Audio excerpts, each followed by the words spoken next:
Brexit has once again been overwhelmingly vindicated after it was revealed a record number of British citizenship applications from EU nationals has been reported, surging by a massive 83% on the previous year. The latest figures from the Home Office for the year ending June 2021 show this has now almost doubled compared to the previous year, with a total of 74,384 applications made.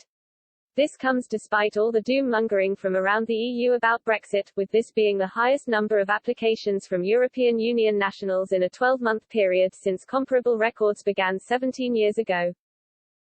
EU nationals made up more than a third, 37%, of citizenship applications in the latest year-long period, compared with just 12% in 2016, the same year the historic Brexit referendum took place. The Home Office confirmed Brexit played a large part in this, and said the jump in citizenship applications is likely reflected in more people looking to confirm their status in the UK following the EU referendum and Britain's subsequent exit from the bloc. Since March 2019, EU nationals and their family members who are residents in the UK have been able to apply to the EU settlement scheme to continue living in the country. Switzerland, Norway, Iceland and Liechtenstein nationals and their families have also been able to apply to the scheme. The latest figures from this scheme show more than 6 million (6.09 meters) applications had been received up until July 31, 2021, according to the Home Office. In total, there were 200,177 applications for British citizenship in 12 months ending June 2021, up by more than a third, 35%, compared to the same period ending June 2020.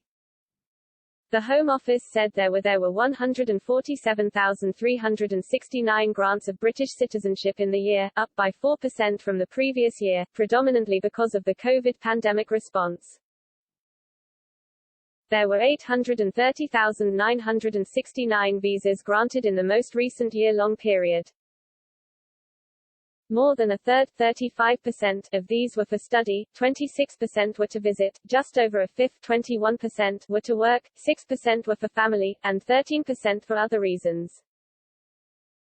Last month, Boris Johnson had been warned the UK was losing British nationals to Europe as they take up citizenship in European countries. Tory MP Bernard Jenkins said the UK had exported talent throughout, but that trend is now severely threatened. He quizzed the Prime Minister on whether he was able to speak to German Chancellor Angela Merkel about visas for musicians and artists in Europe. Speaking to the Liaison Committee, Mr. Jenkins said, "I think I would have liked the chance to ask Chancellor Merkel who wants to stop cultural exchange, which is one of the objectives of her visit. The answer is the European Commission. We would not stop visiting artists coming to our own country, but we are losing people from London permanently. They are going to take residence in other European countries with European citizenship because they can't pursue their careers by staying in London." But Mr. Johnson hit back, "I hope that we're not, and the evidence doesn't seem to support the view that we're losing all EU nationals." Tory MP interjected, "It's not about EU nationals, it's about British citizens taking up EU citizenship in other countries because their career opportunities are so limited to what they were. It's a very serious problem, Prime Minister.